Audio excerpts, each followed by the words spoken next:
This is all really new information to me. It really is. And I mean, we hang out together, we talk all the time, and never have I thought to equate feeling stuck in certain situations to loss.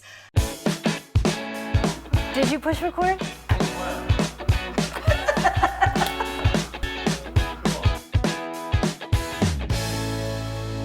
Thank you so much for tuning into Our Second Act with Paige and Silka. For your second act of life. Hey, Silka. Hi, Paige. Paige, today we have what I consider an interesting topic in our emotional health series. We've done a lot of programming lately on, recreating life after 50, moving on, et cetera, et cetera. And a lot of the comments we get is that people feel stuck. They don't believe that they can move on, that, it's too late, of course, at our age is something we hear a lot. And when you and I talked about this, you brought up that, it could be losses that we've experienced in our past that are keeping us stuck in whatever current situation we're stuck in today. And I've never heard that before. Yeah, so typically when people hear about loss, they think death, especially when you're at midlife.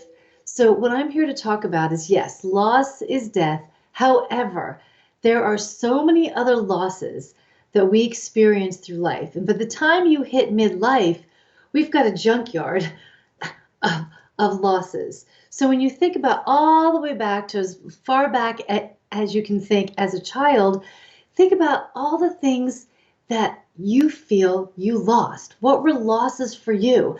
And these losses build and build and build and build. And what happens is by the time you hit midlife, it now becomes a pillar that sits in the middle of your path. And maybe your pillar is this wide, or this wide. All depends on how much loss you've experienced, what you actually tuned into, if you've grieved any of those losses and found places for them and reframed them, or if you never did, then your junkyard is probably huge heaps of all different kinds of loss, not just death. Because losses create big barriers in our path. Well, and as you say that makes a lot of sense.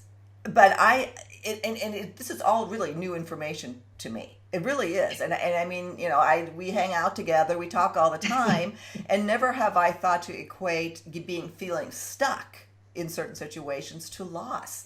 How does one become aware of that? How whatever specific losses are affecting a specific situation. So what I would do is I would give a homework assignment. So here's my homework assignment. What you can do is think all the way back to your childhood and think about what things felt like, wow, that really felt like a loss to me.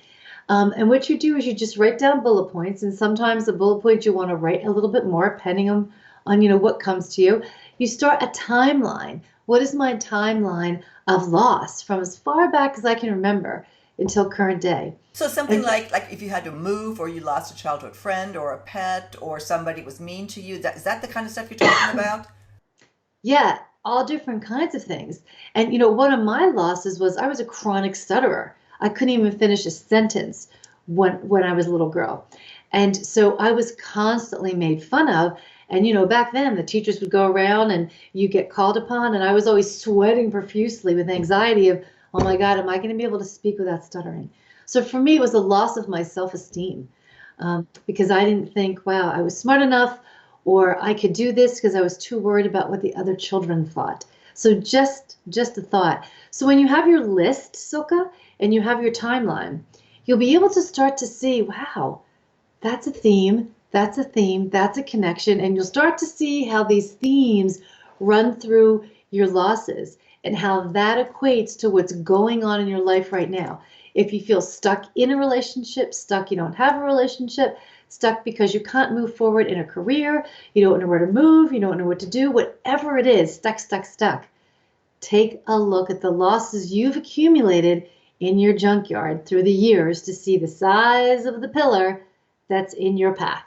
So, and then it's a matter of dealing with the loss, which is, I'm assuming, a grieving process?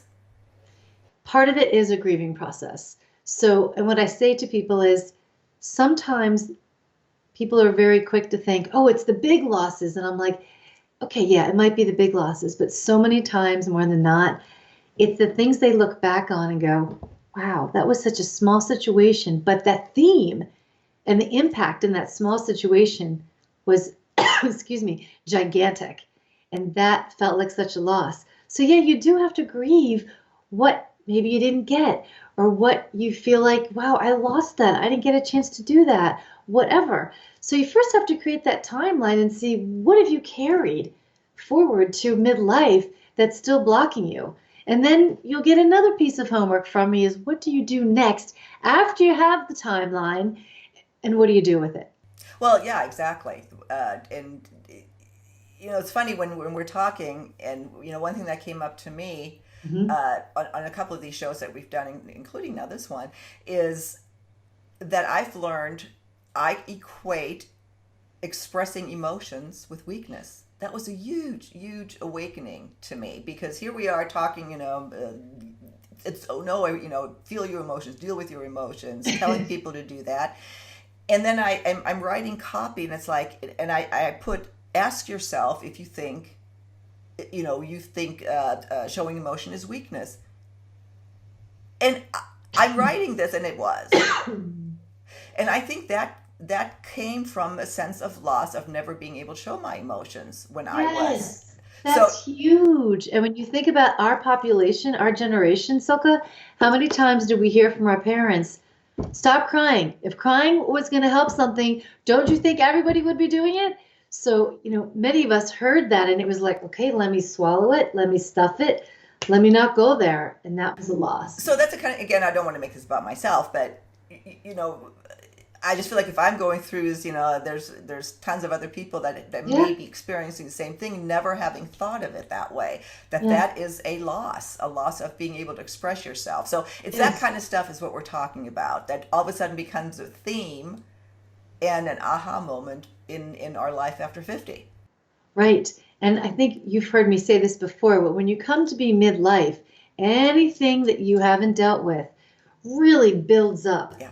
And especially with women as you go through perimenopause and menopause, because the mask is ripped off and the stuff just comes out, unfiltered completely. So you're getting an opportunity to look at what have the losses been in my life that not are all about physical death, that are stopping me in my current path.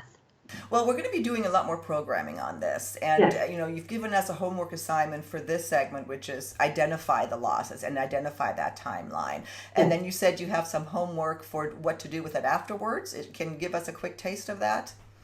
No, I think I'll have you tune in one thing at a time because I don't want to overwhelm people. It's enough for them to go back because when you start to see some of the losses, sometimes you will get emotional. But remember this, the next piece of homework that I give on our next show will be how do I take this, grieve it, and shift and change it so I can move forward and my pillar doesn't have to be this thick, this wide, and this stuck so I can move forward. Great. Well, then let me ask you what you'll leave our viewers with for this segment. Take the time to do the timeline. You don't always have to do it in one sitting. And just realize that if you go, no freaking way am I going there, you can do that. But just know that no freaking way is your pillar going anywhere either. It's stuck in front of you, it's in your path until you want to really look at it and go, okay, what do I need to do to move forward? Everyone always says to me, oh my God, I'm afraid to do it because am I going to completely decompensate, fall apart, and never be able to function again? I'm here to tell you no, that we were given emotions to feel and tears to cry so we can clean and cleanse and move forward even better. As you said, Silka, you were afraid to feel the emotions because out of weakness. Weakness is not going there. Strength is stepping in.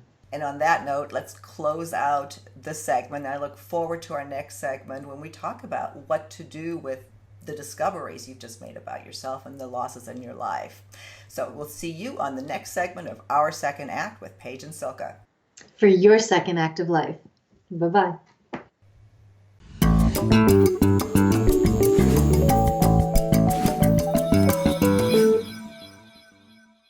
Thanks so much for watching. For more information on living your life to the fullest after 50, please visit our website, secondact.tv. And if you haven't already done so, be sure to subscribe to our channel.